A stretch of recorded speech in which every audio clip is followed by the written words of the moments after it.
Our topic today is U.S. schools adopted climatism. This is Steve Gottenham, Executive Director of the Climate Science Coalition of America and author of 4 books. One of them is more than 100,000 prints and copies. A fantastic process. Welcome, Steve. It's a pleasure. Hello, Armando. Great to join you again. It's a pleasure for me. Steve, so you sent some slides for me, so please ask to show them when you need, okay? Uh, Yes. let me start, Steve, with California, San Diego. Students are being required to take a course on climate change to receive their diplomas. What does it mean exactly? This is new, just came out last week or two. The University of California at San Diego is now requiring that students take a course on climate change in order to graduate. They actually, it says, have 40 different courses that would meet this goal. It's pretty amazing.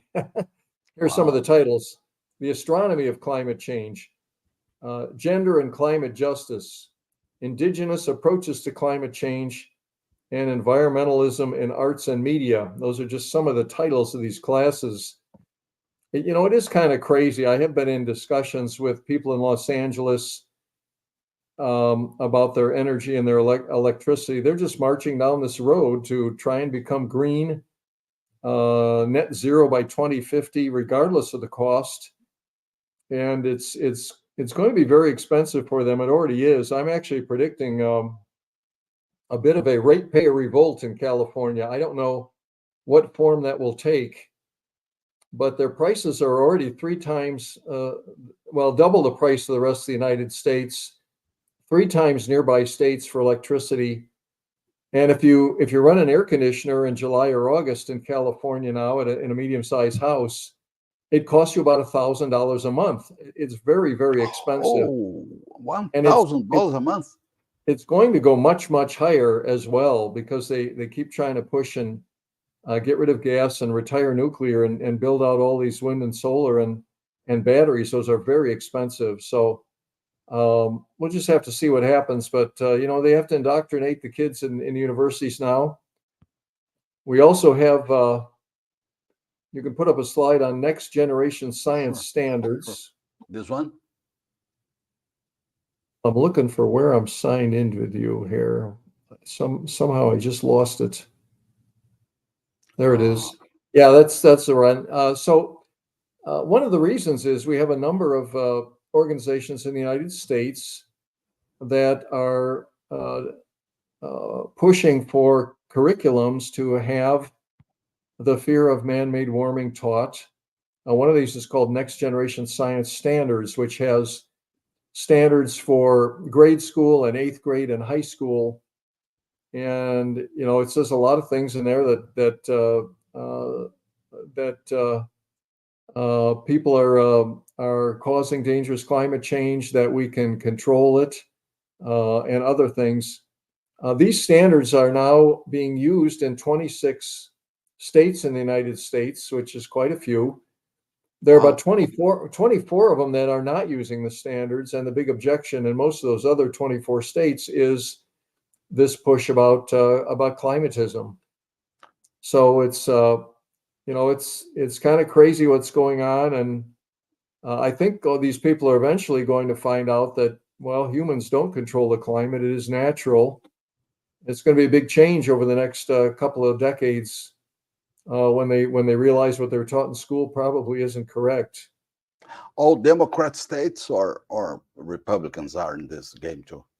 Pretty much. I don't have a mix of those, but for example, Illinois and Iowa near me, Iowa is more of a Republican state. Illinois is a Democrat state. So it's kind of a mix. But and then we have, you can put up another slide here. We have some really crazy things going on Mhm. in Utah. Got the next slide there. Yeah, sure. One In second. Utah, in a grade school, they were actually giving kids insects to eat in class. And the lesson was to teach them that they shouldn't be eating beef. They need to start eating bugs. Oh my God. And, Like and this. one teacher said, there's only one right answer to this essay, and it said Americans should be eating bugs. The teacher said. So, I mean, the craziness goes on in many ways. Oh my God. Isn't necessary. So, something word. My God. My God. Steve, about hurricanes, we know that Milton hurricane was last week, very strong one in Florida. Yeah. Do you see that they are being caused by man-made climate change? It was something that's independent of man existence.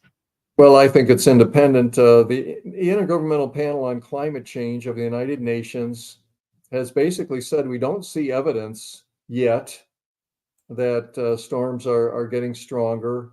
They are predicting that they're going to get stronger. You have a nice picture there of Hurricane Milton. Now, I was actually down in Marco Island, Florida, southwest tip of Florida. I flew down there on Saturday just before Milton came up, and it basically came up in the Western Caribbean. And within a day, the National Hurricane Center was forecasting it was going to come and hit Western Florida. I mean, Wow. it just came out of a low pressure.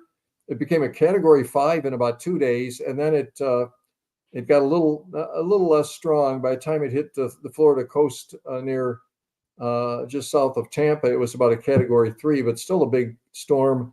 The Oh, conference I was going to speak at was canceled. I had to fly home the next day. But really a crazy thing. Now this year we've had 4 hurricanes hit the southern U.S., which is a big year.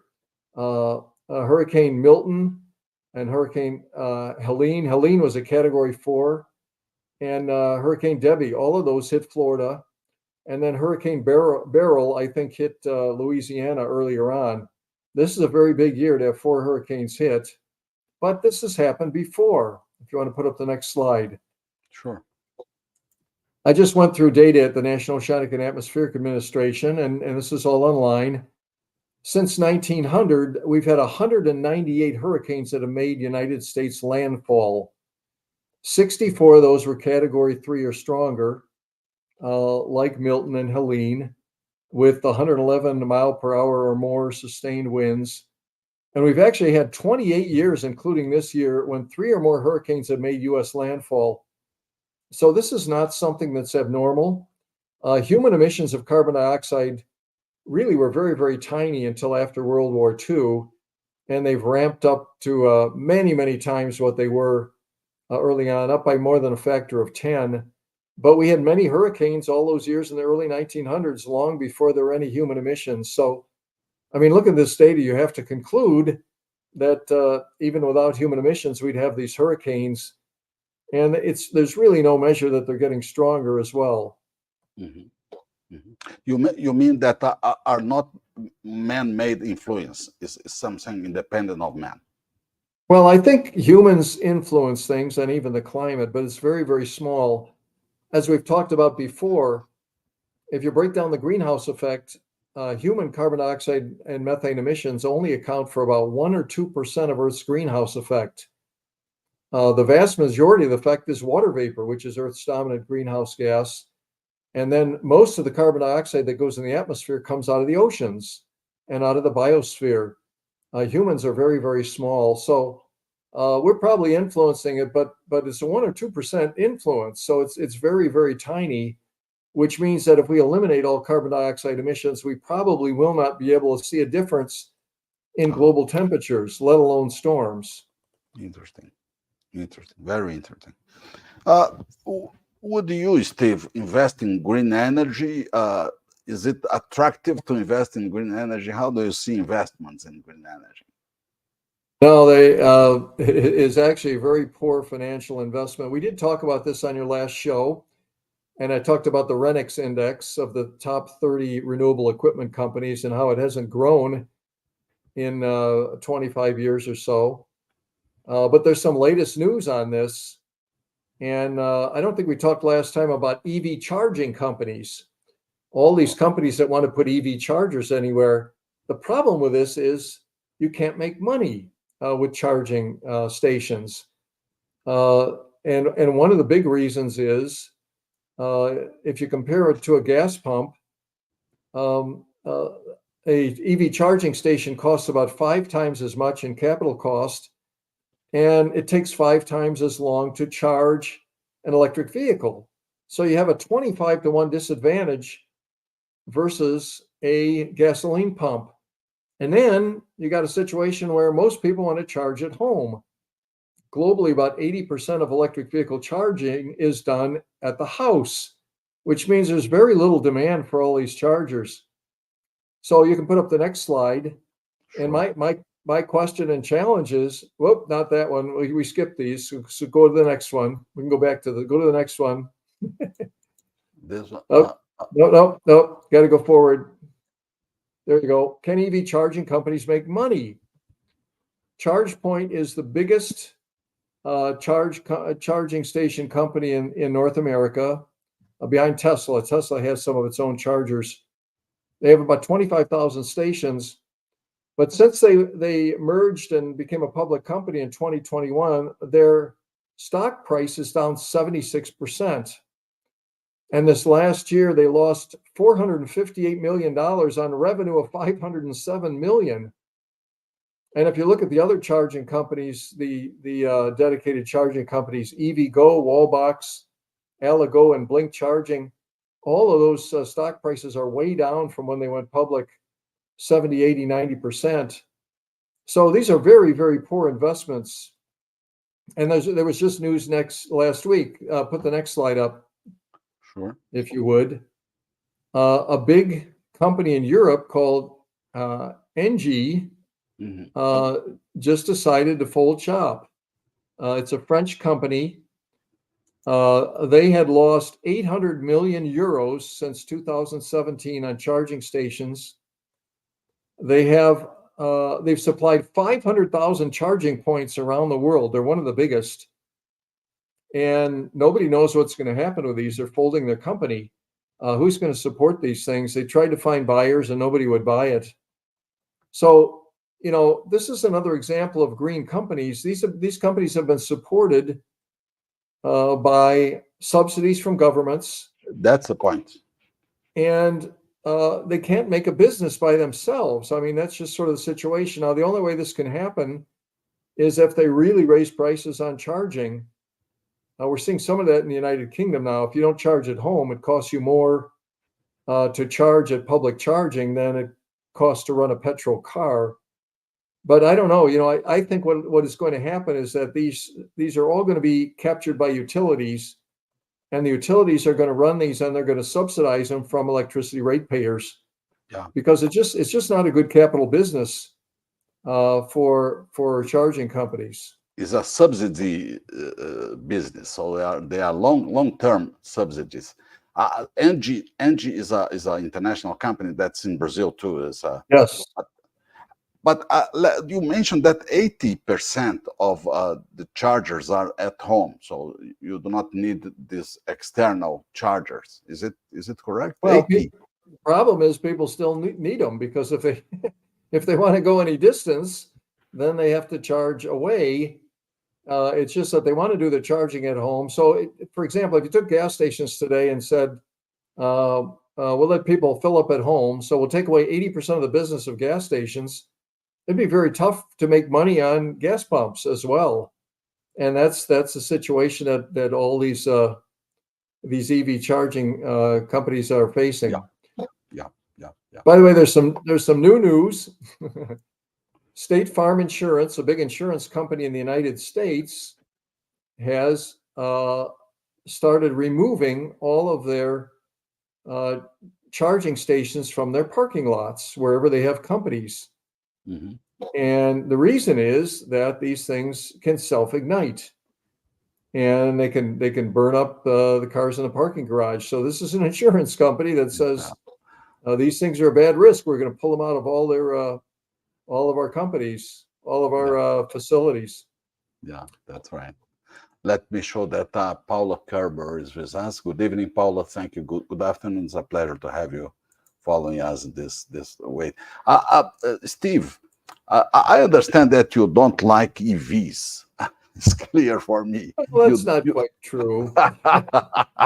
It's not quite true. I don't like people telling me that I have to have an EV. yeah, but Or the reason is that the lithium batteries frequent fires. Is that the reason you don't like it? no, I just don't want to spend that much time messing with my car. You go somewhere and you got to charge it for a half hour. I mean, who wants to sit there for a half hour waiting for your car to charge? In the winter, I live in Chicago for part of the winter, and it gets cold. And if it gets down to about 10 degrees, if you don't have a heated garage, you can't charge your EV. Now, I actually have a heater in my garage, but I don't want to be running it all winter. That would be very expensive to be heating my garage just so I can charge an EV. I mean, I just don't want to mess with it.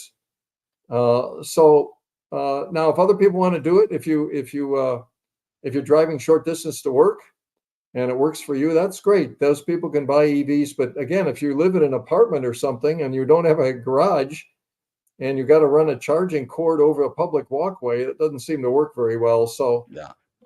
let's get back to the free market. Let's not force people to have to buy EVs with the idea that we're going to keep the storms from getting stronger, all that kind of stuff. That's what's goofy.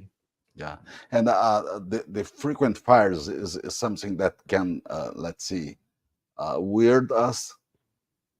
Well, it can, and there's a lot of them. So you can put up either of the next two slides. Yeah, this is actually what happened when Chevy Bolts were catching on fire, and there were a couple 100,000 that were recalled to General Motors to fix the batteries. Signs like this were going up in parking lots. This is from San Francisco, and it said, "For customer safety, Chevrolet Bolt EVs are strictly prohibited from parking at this facility. Thank you Oh for your compliance." my God! And then put up the next one. So But this is we specific car, this specific one. yeah, this was Chevy Bolt EVs, but there are other EVs that are having problems too. So this just happened about 6 weeks ago, and we talked about the global lithium battery fire epidemic on a previous show. This is another example. This happened in Incheon, Korea, and a Mercedes EV that was made in China was in this parking lot. It had been there for about 3 days. It wasn't being charged. It hadn't been run, and it just burst into flames. And it ended up destroying or damaging 140 vehicles in this parking lot. I mean, this is a pretty big deal. Hmm. Hmm. There have also been during Hurricane Helene, when they had those floods, Hmm. there were at least 48 confirmed lithium battery fires after the floods. Because Wow, if they get wet or they get salt water, then they tend to self-ignite. So big uh, number. Yeah. just another problem, yeah, with this global lithium battery fire epidemic. Uh-huh. SRB is is bringing a question for you. Batteries are a bad idea just for the fact that they are very low energy density, one That's millijoule true. by That's kilogram. true. There's about an 80 to 1. If you take a tank of gasoline and you do the same size battery, the gas tank has about 80 times, 80 to 1 uh, energy density. And so now, if you use an electric engine versus a gasoline engine, you get a bunch of that back. Electric engines are about 4 times as efficient, but you still have a 20 to 1 power disadvantage between a gasoline vehicle and electric vehicle. And so SRB is right. That's a big problem. And, if you put a real big battery in a car, you can do okay, but it makes it more expensive. But if you get to something like a truck, which you're trying to push in many places, the batteries are just huge and it takes forever to charge them. So EVs can work. The smaller the car, the better. Once you get up towards a pickup truck or a heavy duty truck, just not a good idea. Yeah, but energy density is not the unique variable that we need to consider. There are more variables to be There considered are. in this equation. Well, it's pretty important. Um, sometimes I think I showed a slide in the past which had Slide, um, which one? Uh, it's not one that I mailed you, it was in the past, but it had a difference ah, between I think it was a Toyota Camry that could go 370 miles on a 77 on fuel that weighed 77 pounds. If you take that 77 pounds and put it in a Chevy Volt, you could only go 21 miles. So you're down from 370 to 21. You had to increase the battery, the weight, not from 77 pounds up by a factor of 17 times to be able to go 360 miles. So it's a pretty big deal. Um, what it really means is that EVs are going to be about 50% heavier than traditional vehicles. how big is a Tesla battery? 1,000 pounds, something like that? Yeah, for a medium size to large size car, it is about 1,000 pound battery. So since you're asking about this, let me tell you a little bit about pickup trucks, which which are really heavy here. I got to pull up some data just a second. So uh, 5,000. okay, so I got some weight for pickup trucks here. So the pickups are very heavy. So if you take a gasoline Ford F-150 2023 Super Crew, it's a gasoline vehicle, weighs 4,677 pounds, pretty big vehicle. But Mhm. US has big vehicles. But if you take the Ford F-150 EV, it weighs 6,500 pounds, not 47,600. And then the Rivian R1T EV weighs 7,100 pounds, and the Chevy Silverado EV 8,500 pounds. My God. And like I say, if Quint, the skipper from Jaws, were here, he'd say 4 tons of them. You got a 4-ton pickup truck there, Eh, and and so sorry. what they're thinking is, if we fill up all these parking garages with EVs and they weigh 50% more, we might have a problem. Yeah, And yeah. also those steel guardrails along the highway. There's some talk that pickup trucks will go right, EVs will go right through those things. So we're gonna have to take a little care. What are the alternatives for EVs instead of batteries? Is there Well, something that can? they're going to get better and better. They're going to get better and better, and the energy density is going to get better. There's also some talk about solid state batteries. Today they have an electrolyte in them between an anode and a cathode, which is a bit of a solution or a liquid in there. They're talking about making all solid state batteries, but they've been talking about that for more than a decade now. And problems with solid state is, you get cracks, and automobile is a pretty rough environment, and you can get a crack in that solid state battery structure. And I Mhm. don't think they figured out how to eliminate those cracks yet, but they're working on it. If they can get solid state batteries that are reliable, that would make a big difference, from both energy density and from fires and a whole bunch of things. So I think they'll eventually come, but we're not anywhere close right now. Yeah, science and technology are trying to solve this problem. So you believe that in 5 years we can have something, let's say, solved for EVs, or more than Solid five state years? batteries, maybe. We still got to get the first one done, and then they have to produce them in volume and get them in vehicles. So, Yeah, yeah. You mentioned in your book that the world is going to experience a renewable energy shortage. How did you make this prediction? How did you find this statement? well, it's more of a breakdown, I like to say, and there's a lot of things that are occurring. Um, one is higher energy prices. Um, we talked about California, and we talked about maybe having an energy revolt out there. They're just very, very expensive. Europe is paying much more for electricity than they were several years ago because they have become reliant on wind and solar, and then natural gas, and it's important. Excuse me, it's imported natural gas. We're going to see electricity blackouts as more reliable coal and nuclear and natural gas plants are closed. We have a lot of governments telling us that we have to change our appliances to heat pumps and away from gas furnaces and stoves, and people aren't going to like that. That's already in Europe. That has become a big reason, a big pushback against the governments. Netherlands and Germany and England were trying to get everybody to switch to heat pumps, and people don't like that. It's going to be much more expensive, and so that's one of the reasons why they've had a conservative conservative victories in May and June in European nations and also in the European Union. Um, People are voting for the more conservative point of view. They say we don't want to have a heat pump and we don't have to be forced to drive an electric car. So I think people are going to demand a return to low cost, reliable energy. And the push for net zero is what is going to break down. It's always been an impossible dream that we could get rid of carbon dioxide emissions. It's not going to happen by 2050. It's just not a possible thing.